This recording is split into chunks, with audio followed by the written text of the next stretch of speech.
warahmatullahi wabarakatuh. Salam dan bahagia. Perkenalkan, saya Irma Yani, calon guru penggerak Angkatan 9 Kabupaten Pinrang. Kali ini saya akan melakukan tahap alur demonstrasi kontekstual modul pengambilan keputusan sebagai pemimpin pembelajaran. Pada kegiatan ini, saya akan mewawancarai 2 kepala sekolah tentang bagaimana proses pengambilan keputusan yang mengandung situasi dilema etika yang mereka ambil. Adapun kedua kepala sekolah yang akan saya wawancarai yaitu yang pertama adalah Bapak Dahri SPD, Kepala UPT SD Negeri 276 Pinrang. Dan yang kedua adalah Bapak Sofyan SPD SD MPD Kepala UPT SD Negeri 778 Pinrang. Bismillahirrahmanirrahim. Selamat siang Pak.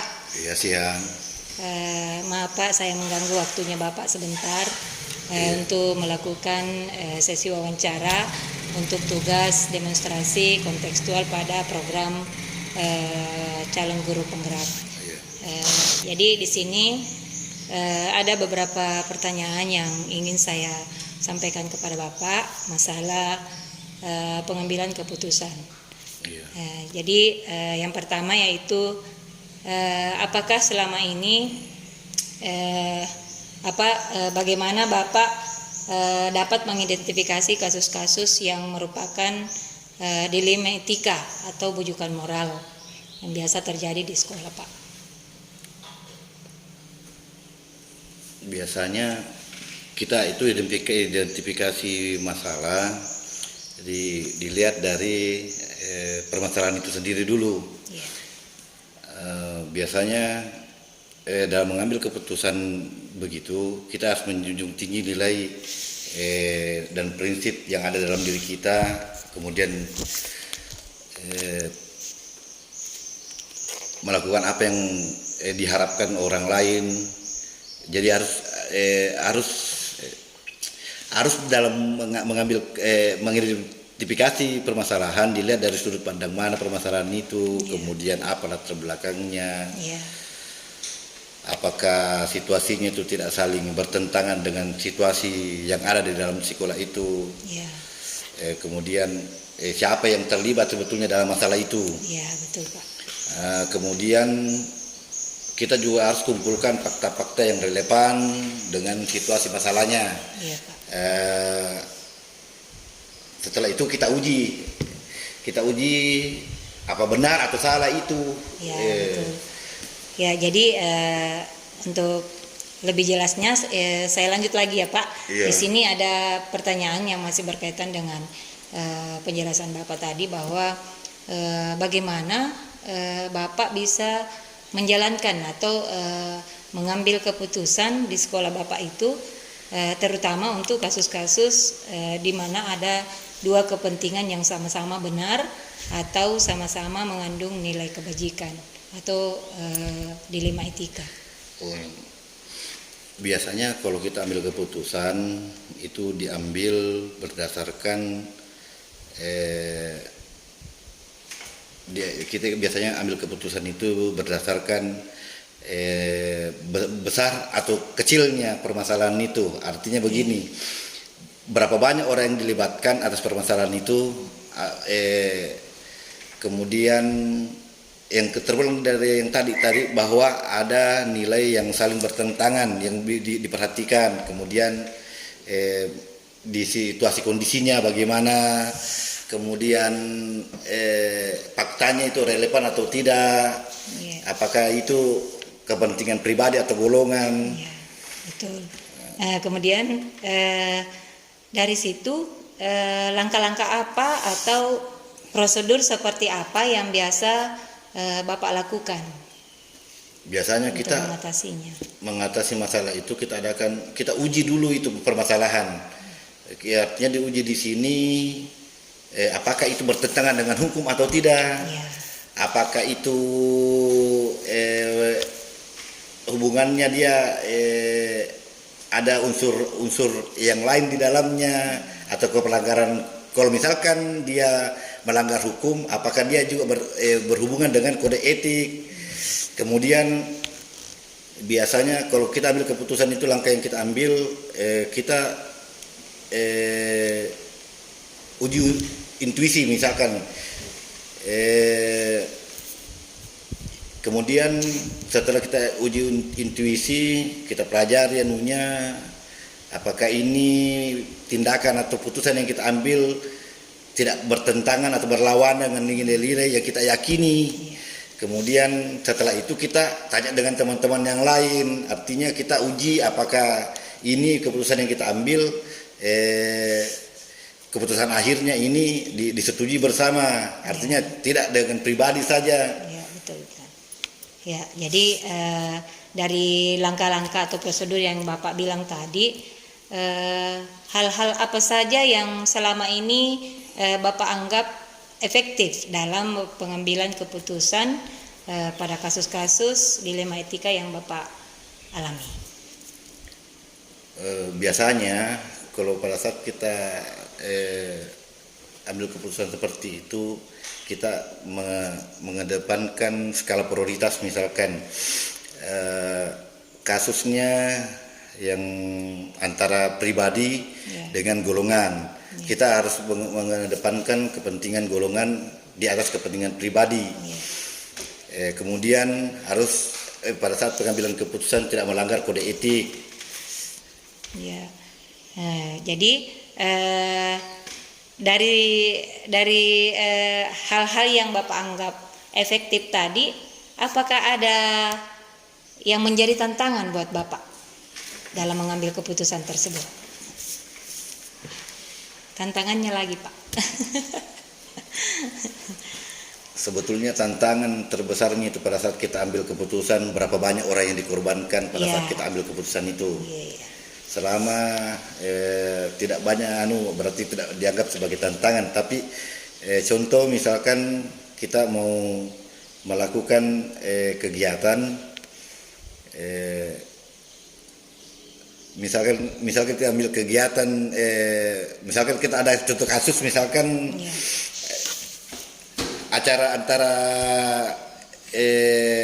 persoalan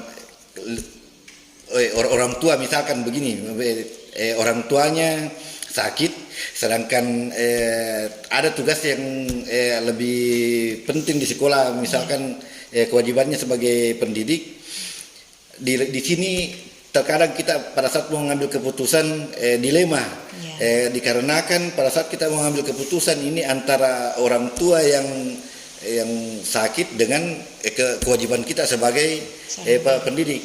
Itu terkadang yang susah kita ambil keputusan pada saat itu. Jadi pada saat pengambilan keputusan itu terkadang harus dikembalikan kepada rekan-rekan yang lain supaya bisa sama-sama untuk memutuskannya, atau setidaknya membantu persoalan itu. Ya, jadi melibatkan semua elemen. Teman-teman Pak. Kemudian apakah Bapak memiliki jadwal tertentu dalam sebuah penyelesaian kasus atau pengambilan keputusan? Kemudian apakah Bapak langsung menyelesaikannya di tempat itu pada saat itu, ataukah memiliki jadwal tertentu, Pak, untuk menyelesaikan kasus tersebut? Biasanya kalau ada kasus, kita harus pada saat kita ambil keputusan, kita kondisikan dulu situasinya. Kemudian ditinjau dari situasinya, kemudian siapa yang terlibat di situasi itu, kemudian kita kumpulkan fakta-fakta apa yang terjadi pada saat itu. Setelah diadakan pengujian, baru kita tinjau masalahnya, baru kita bisa putuskan. Apakah ada seseorang atau faktor-faktor apa yang selama ini yang bisa membantu Bapak atau mempermudah Bapak dalam mengambil keputusan dalam menangani kasus-kasus dilema tersebut, Pak? Biasanya kalau pada saat seperti itu kita berembuk dengan teman-teman yang lain. Artinya orang-orang terdekatnya apa problemnya, kemudian jalan keluarnya seperti apa. Karena terkadang untuk diputuskan pada saat pengambilan keputusan, semakin banyak kita yang putuskan, maka biasanya hasilnya semakin lebih baik. Ya, betul sekali ya Pak. Jadi dari semua hal yang telah Bapak sampaikan tadi, telah Bapak jelaskan, kira-kira pembelajaran apa yang dapat Bapak petik dari pengalaman yang pernah Bapak alami dalam mengambil sebuah keputusan dalam menangani suatu kasus atau dilema etika yang ada di sekolah Bapak?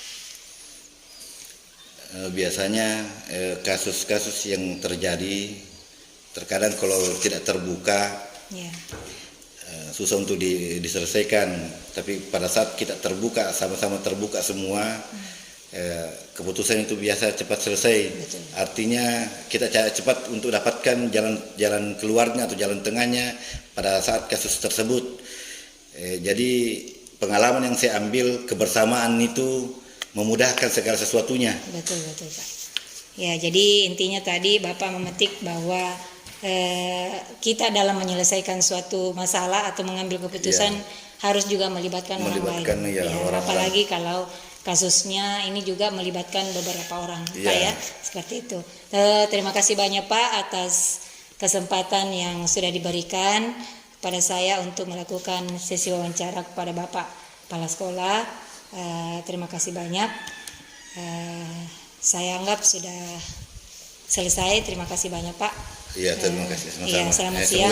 Semoga lancar anunya. Semoga selesai tugasnya cepat. Iya Pak, terima kasih banyak. Assalamualaikum warahmatullahi wabarakatuh. Waalaikumsalam warahmatullahi wabarakatuh.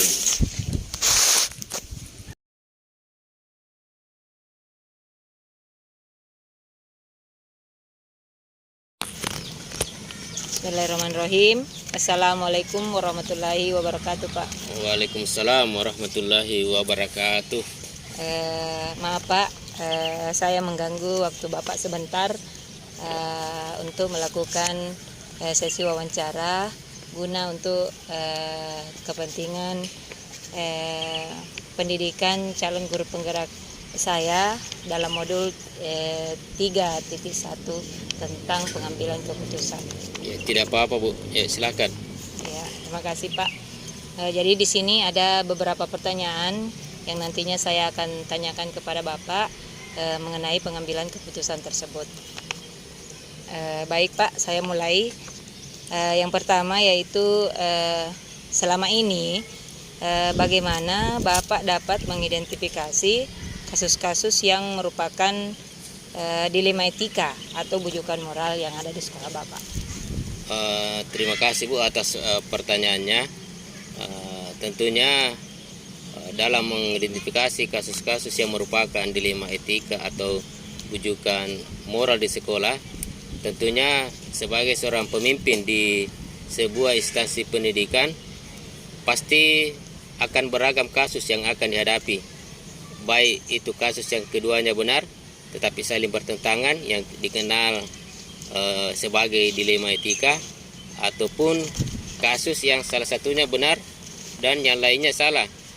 Kedua kasus tersebut harus dapat diidentifikasi dengan benar agar tidak ada kesalahan dalam pengambilan keputusan.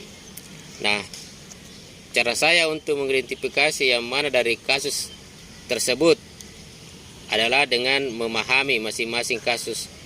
Tentu saja untuk memahami kasus-kasus tersebut saya harus berkomunikasi dengan pihak-pihak yang terlibat. Setelah permasalahan sudah dipahami, maka saya perlu melakukan beberapa hal untuk bisa memetakan apakah kasus tersebut merupakan bujukan moral atau dilema etika. Untuk itu perlu dibuatkan daftar pertanyaan identifikasi kasus. Nah, adapun syarat sebuah kasus merupakan dilema etika jika kedua masalah yang berbenturan tersebut tidak melanggar hukum serta norma yang berlaku atau menimbulkan ketidaknyamanan sosial.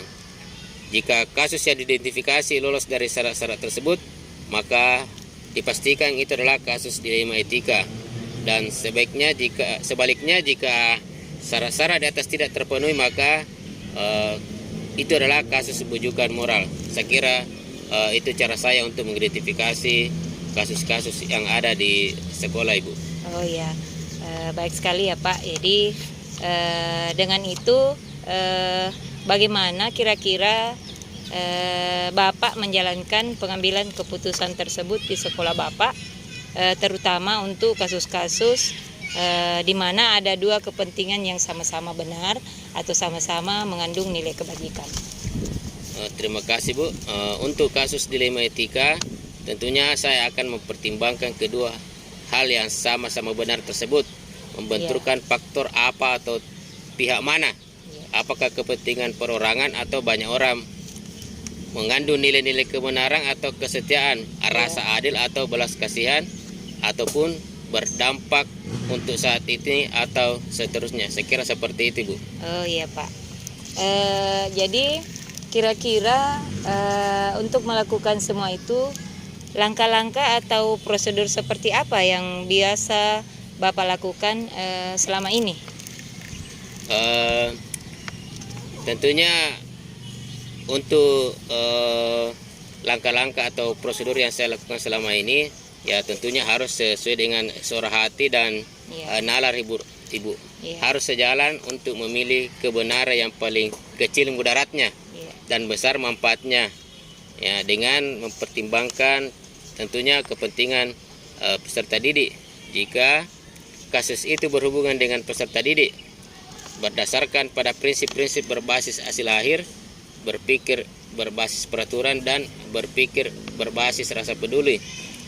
Tentu dan tahap berikutnya adalah melakukan investigasi dengan memeriksa kembali fakta-fakta dan temukan peluang, lalu membuat keputusan.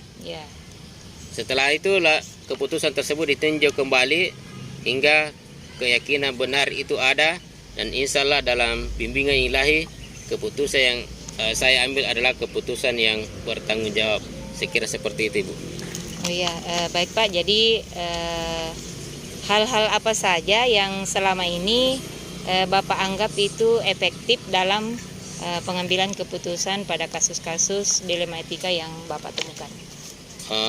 Dalam kasus pengambilan keputusan dengan dilema etika ini, hal efektif yang saya lakukan adalah dengan menyederhanakan pokok permasalahan dan membangun kebijaksanaan, Ibu. Ya, dengan menyederhanakan pokok permasalahan, ya tentunya kita bisa membuat solusi dari permasalahan tersebut, Ibu. Oh iya, baik Pak.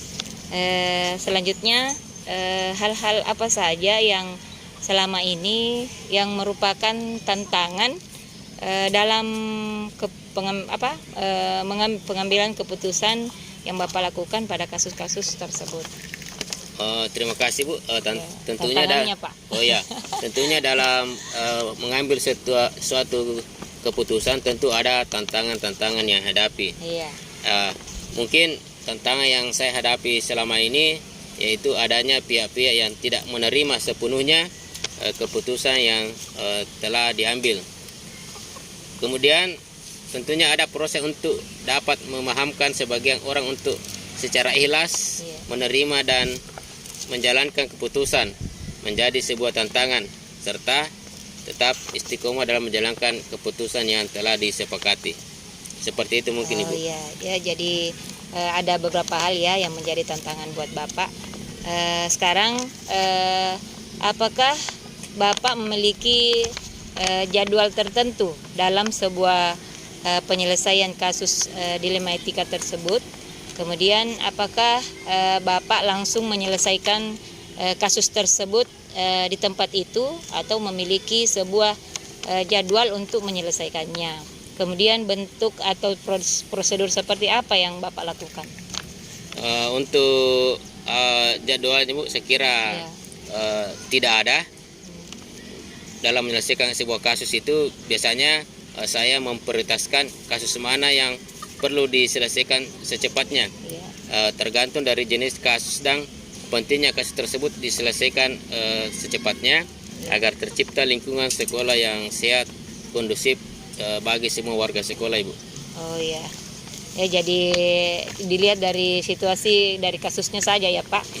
Nah, jadi sekarang dari penyelesaian atau pengambilan keputusan tersebut, adakah seseorang atau faktor apa yang selama ini mempermudah atau membantu Bapak dalam pengambilan keputusan tersebut? Ya, saya kira banyak sekali faktor-faktor yang membantu dalam pengambilan keputusan, Bu. Tentunya adanya komunikasi yang baik dengan semua warga sekolah, kemudian pengelolaan emosi yang baik dan pemahaman tentang teori pengambilan keputusan sebagai seorang pemimpin menjadi faktor yang mempermudah dan membantu dalam pengambilan keputusan yang kita ambil, Ibu. Oh iya. Baik Pak, jadi dari semua hal atau penjelasan Bapak tadi tentang dilema etika atau kasus-kasus yang Bapak temukan, pembelajaran apa yang bisa Bapak petik dari pengalaman Bapak mengambil keputusan dalam kasus dilema etika tersebut, Pak? Ya, terima kasih, Bu. Tentunya banyak sekali pelajaran yang bisa diambil dari pengalaman pengambilan keputusan dilema etika. Ya, salah satunya adalah dalam mengambil sebuah keputusan, maka harus dilakukan identifikasi lebih awal dulu dengan melakukan pengujian, lalu melakukan pengujian kembali benar lawan benar untuk dapat menentukan paradigma yang akan kita pilih, sehingga keputusan yang bisa diambil sesuai dengan prinsip-prinsip yang tidak merugikan peserta didik, Bu. Saya kira seperti itu, Bu. Oh iya, terima kasih Pak. Jadi pembelajaran yang Bapak petik itu merupakan motivasi juga untuk saya Pak ke depannya. Insya Allah mudah-mudahan bisa berguna dan saya jadikan contoh buat diri saya sendiri, Pak. Terima kasih banyak atas waktu dan kesempatannya Pak yang telah diberikan kepada saya. Sekian. Assalamualaikum warahmatullahi wabarakatuh. Ya, sama-sama, Bu. Waalaikumsalam warahmatullahi wabarakatuh.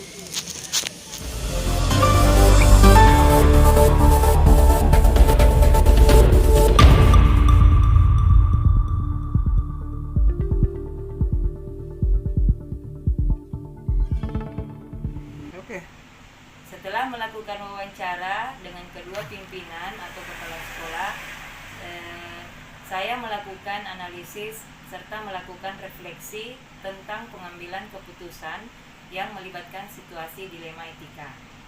Hal menarik yang saya dapatkan setelah melakukan wawancara dengan kedua kepala sekolah tersebut, yaitu pada wawancara dengan Bapak Dari SPD, hal yang menarik yang saya temukan yaitu yang pertama, keputusan yang diambil dominan pada nilai-nilai kebajikan serta berdasarkan pada pengalaman. Yang kedua, musyawarah dan komunikasi menjadi solusi efektif ketika berada dalam situasi dilema etika. Yang ketiga, senantiasa menerima saran dan masukan. Pada sesi wawancara dengan Bapak Sofian SPD, hal menarik yang saya temukan yaitu yang pertama, ternyata setiap mengambil keputusan beliau sudah melalui tahapan 9 langkah pengambilan keputusan dengan berdasarkan pada 4 paradigma dan 3 prinsip. Yang kedua, sebagai pimpinan, dasar pengambilan keputusan harus berorientasi dan berpihak kepada murid. Serta yang ketiga, selalu melakukan komunikasi dengan pihak-pihak yang terlibat dalam situasi tersebut.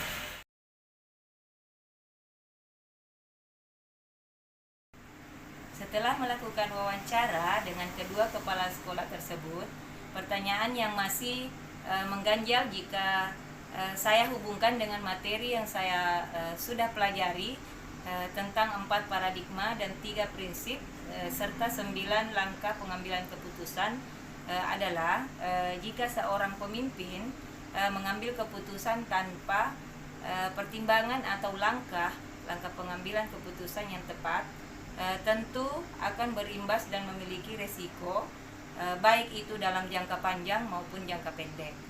Oleh karena itu, apa yang harus kita lakukan agar bisa meyakinkan pimpinan kita ketika melakukan pengambilan keputusan dengan berdasar pada 4 paradigma dan 3 prinsip serta 9 langkah tersebut, sementara mereka menganggap pengalaman dan intuisi itu sudah cukup.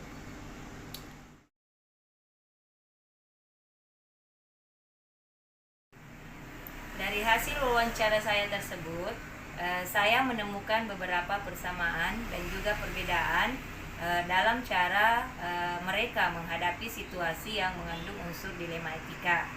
Adapun persamaannya yaitu mereka sama-sama sepakat bahwa musyawarah adalah salah satu solusi yang dapat yang tepat ketika kita berada dalam situasi dilema etika. Yang kedua, pimpinan harus senantiasa menerima masukan dan pendapat dalam menghasilkan suatu keputusan terbaik.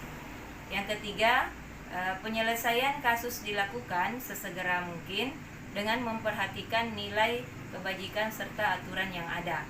Sedangkan perbedaan yang saya dapatkan adalah Pak Dahri belum bisa membedakan antara situasi dilema etika dengan bujukan moral. Sementara Pak Sofyan sudah mengerti dan paham perbedaan antara kedua situasi tersebut. Kemudian yang kedua, prinsip pengambilan keputusan yang dilakukan oleh Pak Dahri masih dominan pada intuisi dan perasaan serta pengalamannya. Setelah menelaah jawaban dari kedua pimpinan saya tersebut, saya beranggapan bahwa Pak Sofyan agak sedikit menonjol dalam kemampuan beliau dalam pengambilan keputusan, karena dalam setiap keputusan yang beliau ambil sudah teruji menggunakan 4 paradigma, 3 prinsip dan selalu melakukan 9 langkah dalam pengambilan keputusan, karena beliau kepala sekolah yang pernah mempelajari dan sudah menerapkan materi pengambilan keputusan itu, karena beliau adalah lulusan pendidikan guru penggerak angkatan 6 Kabupaten Pindrang.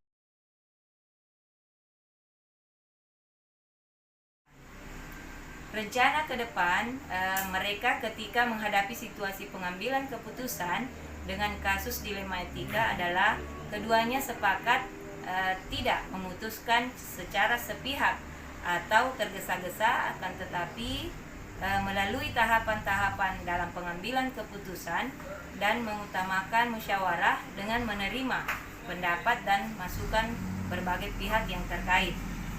Agar pengambilan keputusan bisa lebih efektif, kedua pimpinan tersebut sepakat bahwa pengambilan keputusan yang diambil harus didasarkan pada kepentingan peserta didik yang mengandung nilai-nilai moral dan etika.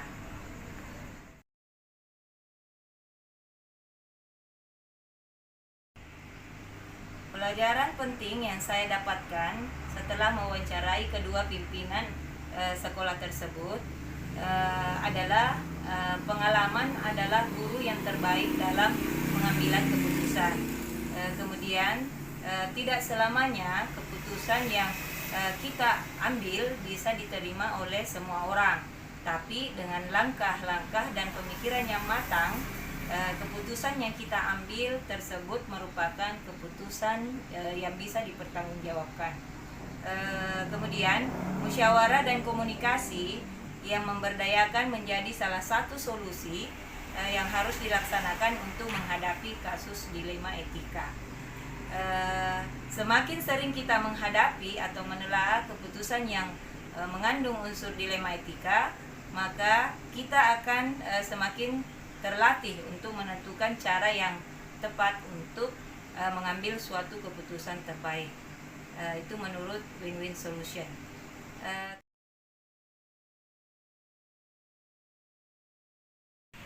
Untuk penerapan ke depan tentang materi pengambilan keputusan ini terkait posisi saya sebagai pemimpin pembelajaran di dalam kelas yang pastinya sering dihadapkan pada suatu situasi yang mengharuskan saya mengambil keputusan yang mengandung dilema etika. Setelah saya melewati beberapa tahapan alur pembelajaran dan Yang terakhir, mewawancara para pemimpin tentang pengambilan keputusan. Saya semakin sadar bahwa kompetensi pengambilan keputusan adalah salah satu kompetensi yang mesti kita miliki. Kompetensi tersebut bisa saya kuatkan dengan selalu melakukan langkah-langkah pengujian dengan berdasarkan 4 paradigma, 3 prinsip dan 9 langkah pengambilan keputusan ketika kita berada dalam situasi dilema etika. Selain itu, latihan-latihan dengan menelaah setiap keputusan dari berbagai pimpinan atau dari media bisa melatih dan menguatkan kompetensi kita tersebut. Selain itu, saya akan membagikan pengalaman dan pemahaman saya ini kepada rekan-rekan sejawat nantinya di sekolah. Akhirnya saya semakin sadar bahwa sebagai pemimpin pembelajaran di dalam kelas, kita tidak bisa dan mampu memenuhi semua kebutuhan peserta didik kita dalam suatu waktu, tapi dengan menerapkan prinsip dan pengujian pengambilan keputusan ini, maka keputusan yang kita ambil adalah betul-betul yang terbaik dan bisa kita pertanggungjawabkan. Sekian, semoga video ini bisa bermanfaat bagi kita, khususnya saya pribadi. Saya Irmayani, calon guru penggerak angkatan ke-9 Kabupaten Pindrang. Salam dan bahagia.